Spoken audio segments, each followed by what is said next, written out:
अब क्या बताते हैं कि और बात तेरा काम नहीं आवे, संतों शरण लाग रे।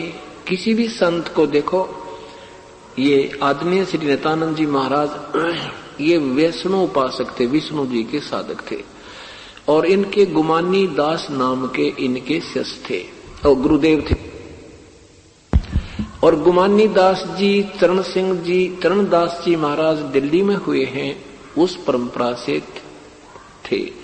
चरणदास जी के शिष्य थे और चरणदास जी से सुखदेव ऋषि के शिष्य, जो सुखदेव ऋषि जिन्होंने राजा परीक्षित को कथा सुनाई थी, ऐसे ही अपना वो भगवान विष्णु भी अपना एक सेवक अपना भेजते हैं यहाँ पर संत, और ब्रह्म भी अपना संत भेजते हैं।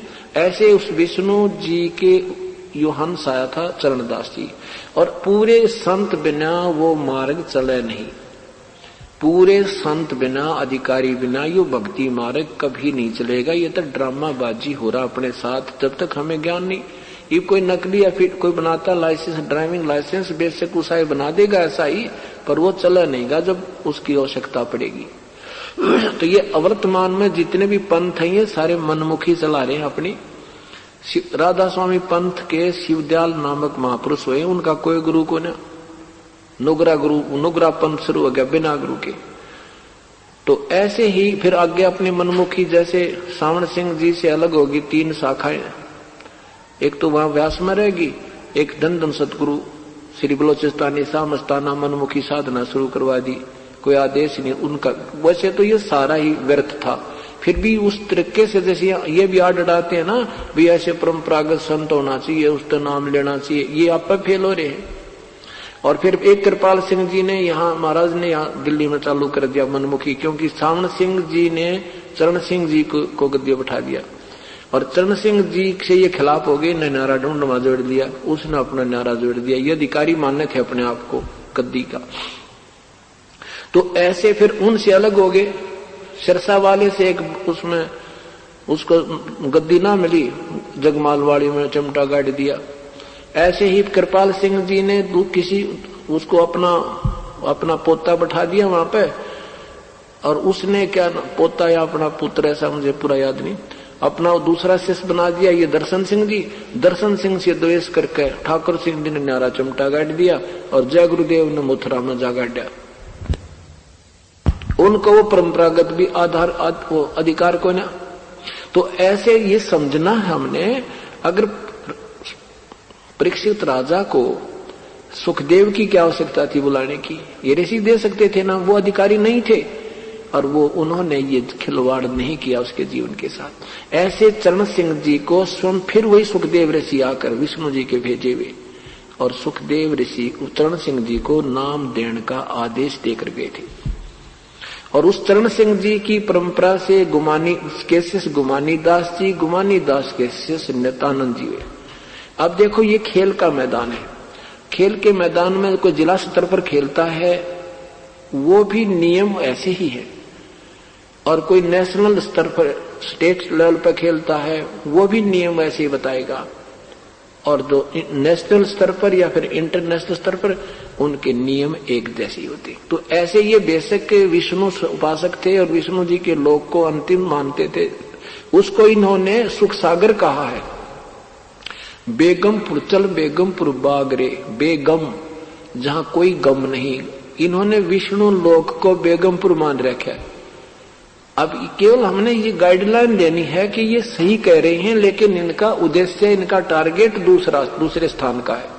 बातें वही हैं, बिल्कुल ऐसे ही करना होगा। और बात तेरा काम नहीं आवे, संता शरण लाग रे, और केस होगा गफलत में बंदे, जाग जाग निर्जाग। ये नित्यानंद जी कौन थे? ये तहसीलदार थे, ब्राह्मण घर में जन्म था इनका, और बीरबल खानदान से ये थे। इनके नाना जी नारनौल नवाब के वहां अच्छी पोस्ट पर इनके नाना जी लगे हुए थे नवाब के वहां पर, और इसने अपने दोते को उन्होंने वहीं पर तहसीलदार की पोस्ट दिलवा रखी थी। इनकी शादी होगी, शादी के तुरंत बाद कुछ दिनों के बाद ये गुमानी दास जी का सत्संग सुना रात्रि के समय, बड़ा प्रभावित हुआ। और क्योंकि पिछले संस्कार होते हैं, सारी रात बैठ कर काटी है, भगवान नाम लेना पड़ेगा संत से। बड़ा अच्छा सत्संग सुनाया, लेकिन ऐसे कैसे जाऊं किसी के घर में, मैं ब्राह्मण और फिर दूसरा मैं तहसीलदार। आज से 250 वर्ष पहले की बात है ये। तो उस समय तहसीलदार की बहुत बड़ी पावर होती थी। अब थोड़े दिन पहले एक पुलिस वाला ही सारे गांव में इकट्ठा कर दिया करता, 60 साल पहले, 50 वर्ष पहले की बात है। तो उसमें बहुत बड़ी अच्छी उनकी पोस्ट होती थी। फिर ब्राह्मण कुल, ब्राह्मण वैसे अपने आप को श्रेष्ठ मानते थे, दोनों अवगुण थे उसमें, लेकिन फिर भी उस पिछले संस्कार ने वो सब बंधन तोड़े। मन में संकल्प उठा कि यहां नाम नहीं लूंगा, ऋषि का आश्रम है 2 किलोमीटर पर, सुबह बखत से जाकर उपदेश ले आऊंगा, किसी को पता नहीं लगेगा। तो ये सोच करके सुबह सुबह घोड़े पर बैठकर नित्यानंद जी और वहां आश्रम की तरफ जा रहा था। उधर से गुमानी दास जी श्याम ने सत्संग करा था, जब तो कपड़ा बांध रखा था सिर पे, और फिर वो कपड़ा रख के अपने घर पर आश्रम में घूमने निकला दूर तक। 4 बजे ऐसी गर्मियों के दिन थे, तो वो ऊपर कपड़ा नहीं था, सिर पर मुंडा रखा था, कति कचकोला कड़ा रखा। तो ये ब्राह्मण लोग सोन को सोन गणे माना करते, अब शकुन गणे मानते थे। अब नित्यानंद जी ने देखा मुंडाया आदमी सुबह सुबह टकरा गया तुझे आज, और तू जा रहा था अपना आत्म कल्याण के लिए, ये भगवान ये निकम्मा आज ही आना था मेरे आगे। तो उन्होंने आप पे सोच के अपनी सोचा कि इसके सिर में टोले मार दो 2-4, मेरा ये अपशकुन खत्म हो जाएगा। घोड़े पर आ रहा है, सब सभ्य व्यक्ति नजर आ रहा है, और ऋषि जी साथ से निकले, घोड़ा रोक के न बोला निकम्मे तूने आज ही मेरे आगे मरना था क्या? मैं तो संत के पास जा रहा था उपदेश लेने, और उसका सिर में मारे टोले कि कड़ा मरा तू आके। और उस ऋषि जी देखता रहेगा, उसकी कहने बेवकूफ, जो दिखा इतना बड़ी आदमी था, सभ्य व्यक्ति लगे था, यो इसने करा तो करा के, पर संत बोलना नहीं करते, ऐसे ऐसे करा कितने मिला करें। वो अपना चला गया, भाई ठीक है, इसने जैसी सुबह जमाई इसने कर दिया श्लोक। अब वो जाकर के वहां पहुंच गया डेरे में। वहां 1-2 भक्तों से पूछा भी महाराज जी कहाँ है, मैंने नाम लेना है। ऐसे ऐसे मैं तहसीलदार हूं, ऐसे नवाब के यहाँ पर। उसे वो कहने लगे आ जाओ बैठ जाओ जी, अभी महाराज जी आते, नहाने धोने गए, अभी आ जाते, आते नाम दे देंगे। अब बांध के घोड़ा वृक्ष के और आसन के कति आगे बैठे आके, सबसे आगे निवासन के साथ में। अब स्वामी जी घूम फिर के आए, नहा धोकर आकर जब बैठे ना, बैठते उसके ऊपर नजर गई तो वो आदमी है जो रास्ते मिला था। अब नीची गर्दन कर ली, अब वही तो बात बिगड़ी है, तुम महाराज जी थे और तेरे से तो बहुत गलती बनी। और देख लिए महाराज जी ने भी, घोड़ा बंद आदमी वही है, रास्ते में टोले मारे थे तेरे। तो क्या अब देखा कोई बात नहीं, अनजानपने में होगी, शर्मिंदा बहुत। कह भी ये रहा था मैं नाम लेने जाता हूं, जा रहा हूं, और तू आज कहां रास्ते में टकरा गया, इसका धोखा लग गया, पता नहीं था। तो क्या उदाहरण दिया उसका हिम्मत बढ़ाने के लिए। कहने के भाई देखो बच्चों, हाँ वो कहने लगा महाराज जी मेरे से बहुत गलती होगी, मैंने पहचाना नहीं आपको।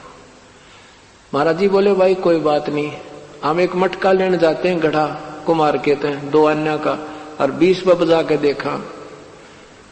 कोई बात नहीं, आपने गुरुजी बजा के देख लिए, ये तो जिंदगी का सौदा करना था, कोई बात नहीं, गुरुजी बजा के देख लिए, कोई फर्क नहीं पड़ता बेटा। चरणों में गिर गया, बहुत बुरी तरह रोया, ने बोले भगवान मैं तो महापापी आत्मा हूं, अपने भगवान के साथ पहले बद सलूक कर दिया मैंने। लेकिन नहीं बेटा कुछ नहीं करा तेने, तेरा उद्देश्य गलत नहीं था, तेरा उद्देश्य गलत नहीं था। संत ये इतने अक्षमाशील होते। नाम ले लिया, नाम ले लिया तो फिर तन मन धन की बाजी ला दी। उसकी पत्नी ने बहुत विरोध किया, बहुत विरोध किया, अति विरोध कर दिया, और ऋषि जी का भी जीना आराम कर दिया कि तने मेरा सुहाग उजाड़ दिया, तने मेरा घर बस उजाड़ दिया। उस जाके एक दिन वो उसके आसन पर जा बैठी, कि नित्यानंद जी भी पहले बखत से दर्शन करने जाते थे, सारी रात एक रात वहां बैठ रह भी जाते थे, उनके विचार सुनते थे, वहां सेवा करने लग जाते थे। तो वो ज्यादा चिंतित होगी कि यो कति बाबा जी बनेगा। तो एक दिन जाके और उस महाराज जी के आसन पर बैठ गई, अकांड दयास बाबा मोडे ने, और इसने खूब सुनाऊंगी। उसके आसन पर बैठ गई, उधर से नित्यानंद जी गया, उसने देखा रहे तो इसने तो नाश कर दिया, देख हमारे गुरु जी के आसन पर बैठ गई, तुमने पता बोलूंगा तो 4 सुनाओगी, वो तो दूर खड़ा हो गया। महाराज जी आगे, वो तले बैठ गई। हाँ कहाँ बेटी, क्या बात है? बहुत कुछ 19-21 कही। तो फिर महाराज जी कहने लगे वो तेरे पति हैं और ले जाओ उसको समझा बुझा के। मैंने ये थोड़ा कहा हमारा मार्ग ये तो है नहीं, घर छोड़ दो आप भक्ति करो, मैंने इतना ही कहा है। तो घर जाकर एक दिन उसने अर्ज करी, है भगवान या तो मुझे ये रास्ता नहीं बताना था, और रास्ता मिल गया था मालिक, एक तरफ कर दो। कहते इसमें सद्बुद्धि दे दो, ना इसकी मिट्टी संगवा दो, या इसकी मृत्यु हो जा अन्य मालिक मेरी हो जा, बस आगे मेरे बजिया नहीं जाए। इस तरह ये तो रोज की बातें होंगी। क्या हुआ, वो बीमार होगी, 1 महीने में वो बिल्कुल तंग होकर के मृत्यु को प्राप्त होगी। उसके बाद उसने राज भी त्याग, नौकरी भी त्याग दी और समर्पण कर दिया। फिर कहते हैं यहाँ हरियाणा में इस भिवानी जिले में एक 4-5 गांव की एक सीमा लगती है, उसको जटेला जोड़ बोलना है। जटेला एक तालाब है, वहां बनसा था, वहां आकर के उन्होंने साधना की। जैसे गुरुजी मिले, वो तो कहने की बात है, एक उदाहरणार्थ बता रहा हूं आपको। तो फिर उसने क्या कहा कि ब्राह्मण कुल में जन्म था, मैं करता बहुत मरोड़े, गुरु गुमानी दास ने दिया को बद गढ़ तोड़े। कहते ब्राह्मण कुल में तो जन्म मेरा, और एक तहसीलदार की पोस्ट थी, नो कहते कति कुबद का गढ़ भर रखा था। पहले तो जाति का अभिमान, और फिर पोस्ट का अहम, राम नाम से 100 कोस दूर थे, केवल कुबद का गढ़ था। कहते संत बनाइयो कुबद का गढ़ टूटा को ना। तो संत ने ये यथार्थ ज्ञान बता दिया, समझा दिया, ये सब बकवाद छूट गई और हमारा कल्याण हुआ। फिर क्या कहते हैं, सिर सौंप्या गुरुदेव को, सफल होया यो शीस, नतानंद इस शीस पर आप बसे जगदीश। कि सिर सौंप्या गुरुदेव को और सफल होया यो शीस, नतानंद इस शीस पर इब आप रहे जगदीश, कि इस शरीर का आप ही रखवाला होगी। अब सिर सौंपना ये नहीं होता कि घर त्याग दे या कति काट कर चढ़ा दे, नहीं। सिर सौंपना है गुरुदेव की आज्ञा का पालन और सोच समझ से करना। एक गुरुदेव के शिष्य थे, वो प्रतिदिन शिक्षा देता था कि गुरुदेव की आज्ञा का पालन अंतिम श्वास तक करना चाहिए। गुरुजी की आज्ञा का अवहेलना करने वाला शिष्य कभी सफल नहीं होता। एक दिन सब 4-5 शिष्य बैठे थे, उनसे कहा भाई मेरी एक आज्ञा है कि तुम मुझे 5-5 जूते लगाओ। अब सारे बच्चे एकदम सहम गए, भाई गुरुजी के सिर में 5 जूते, ये भगवान नाश किए तो कति नष्ट हो जाएगा, हमारा दीन भ्रष्ट हो जाएगा। और आज्ञा ना पालन करें तो गुरुजी शिक्षा देते हैं, गुरु आज्ञा से लोप जो कर ही परिवार सहित नरक में पड़ी। कति सुन्न हो गए। गुरुदेव ने फिर कहा भाई मैंने क्या आदेश दिया, तुम ऐसे शेष हो क्या? एक शेष खड़ा हुआ, अपना जूता निकाल कर और गुरुजी के पास आकर बैठ गया, अपने सिर में 5 मारे। गुरुजी ने कहा भाई डांडी मत मारे, चालाकी ना करे, मैंने तो मेरे सिर में कहा था, तेरे में थोड़ा ही कहा है। ने बोला परमात्मा ये शीश दास का शीश भी तो आपका ही तो है, इतना सा बात है, ऐसे सौंपना है बस। ऐसा समर्पण भाव करने से ये जीव कल्याण होगा और बेड़ा पार हो जाएगा। बोलो सतगुरुदेव की जय।